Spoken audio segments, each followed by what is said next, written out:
आगे बढ़ते हैं। सीईओ प्रवीण गुप्ता ने जयपुर के महारानी स्कूल बनी पार्क में पोस्टल बैलेट, ईडीसी और होम वोटिंग पोस्टल बैलेट संग्रहण केंद्र का दौरा किया। उन्होंने तय समय बाद भी कर्मियों के इस काम करने और ज्यादा से ज्यादा वोटिंग सुनिश्चित कराने की तारीफ की।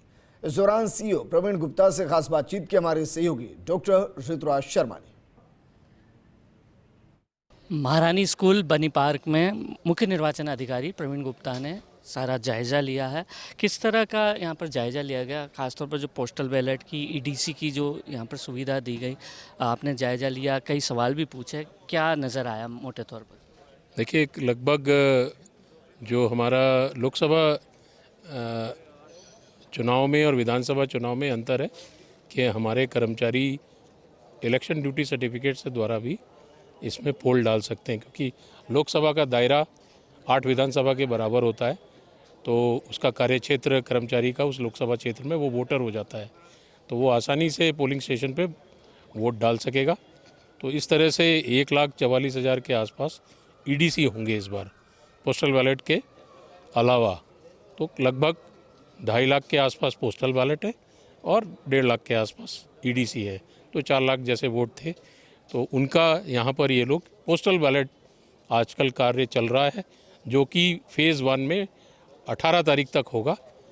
P-1 19 को चुनाव है, तो उस तरह से लगभग जयपुर ज़िले ने जिस तरह से देखने में आया कि 49,000 पोस्टल बैलेट्स हैं इनके, लगभग 42,000 से अधिक का पोस्टल बैलेट कर चुके हैं। अगले 3 दिन में ये शेष लोगों को भी संपर्क करके, आपने देखा कि एडिशनल काउंटर भी लगाया हुआ है, जिनका छूट गया वो लोग आके यहाँ आराम से पूरे दिन भर में अपना मत कास्ट कर सकते हैं। फैसिलिटेशन सेंटर बढ़ाए भी जाते हैं, चाहे वो रात में ज़रूरत हो, पुलिस लाइन में एक्स्ट्रा ज़रूरत हो। तो मुझे उम्मीद है कि अगले आने वाले 3 दिन में यहाँ का कार्य और पूरे फ़ेज़ 1 डिस्ट्रिक्ट्स का पोस्टल बैलेट का कार्य पूर्ण हो जाएगा। हमने देखा कि टेलीफोन पर भी संपर्क करके और बुलाने की कोशिश की जा रही है, जिससे कि ज़्यादा से ज़्यादा मतदान बढ़े। इस तरह से देखिए, कर्मचारी भी अपनी जिम्मेदारी समझ रहे हैं, चाहे आरएसी के हों, चाहे पुलिसकर्मी हों, चाहे जीआरपी के हों या असेंशियल सर्विसेज, या ये सारे 5 कैटेगरी के लोग अपनी जिम्मेदारी समझ रहे। और हमने जो हमारी ट्रेनिंग हो रही थी पोलिंग पार्टी की, वहाँ पर ये व्यवस्था की थी फैसिलिटेशन सेंटर की।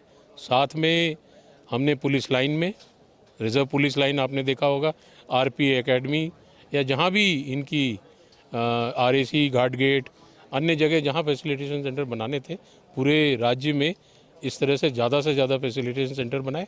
और एसेंशियल सर्विसेज के लिए एआरओ हेडक्वार्टर पे हमारे 2800 जो एसेंशियल सर्विस के वोट हैं वहाँ पड़ रहे हैं। तो इस प्रकार से जो पोस्टल बैलेट के द्वारा जिस तरह से होम वोटिंग की गई है 76,000 लोगों की, फ़ेज़ 2 में आपने देखा कि आज अब हमारी 2 दिन से होम वोटिंग चल रही है और लगभग 14,000 लोग फ़ेज़ 2 में भी वोट डाल चुके। 37,000 पहले ही फ़ेज़ 1 में लोग वोट डाल चुके। 52,000 लोगों की होम वोटिंग भी हो गई है।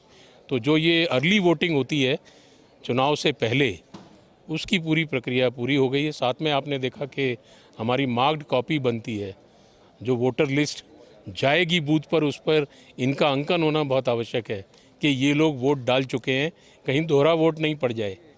तो उसका अंकन साथ साथ करते जाते हैं वोटर लिस्ट में कि ये पीबी है, ये ईडीसी है, या एसेंशियल सर्विसेज वोट हो चुका है या होम वोटिंग हो चुकी है। तो ये सारा अंकन होगा, जिससे कि बूथ पर ऐसा ना हो कि एक बार वोट पड़ चुका है पोस्टल बैलेट से दोबारा वोट पड़ जाए। बूथ पर वही लोग वोट डालेंगे जो इलेक्शन ड्यूटी सर्टिफिकेट्स कर्मचारियों ने ऑप्ट किया है।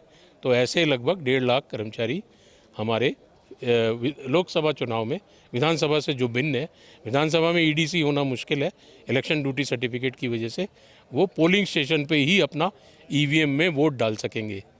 तो इस प्रकार पोस्टल बैलेट की काउंटिंग वाले दिन 4 जून को वो कम हो जाएगी, वो काम, फिजिकल काम कम हो जाएगा और इन लोगों का भी वोट ईवीएम मशीन से कास्ट किया जाएगा। तो ये हैं प्रवीण गुप्ता, उन्होंने पूरा दौरा किया और दौरा करने के बाद ये बताया कि किस तरह से जो तमाम तरह के ईडीसी, पोस्टल बैलेट और ये तमाम तरह के काम चल रहे हैं, और साथ ही ये जानकारी दी कि जिस तरह का आओ बूथ चले अभियान है, उसके कारण जो शहरी मतदाता की अपीति है वो कम करने में सफल हो पाएगा निर्वाचन विभाग। कैमरा पर्सन राकेश रेलमकरा के साथ Rituraj Sharma, first India news, Jaipur.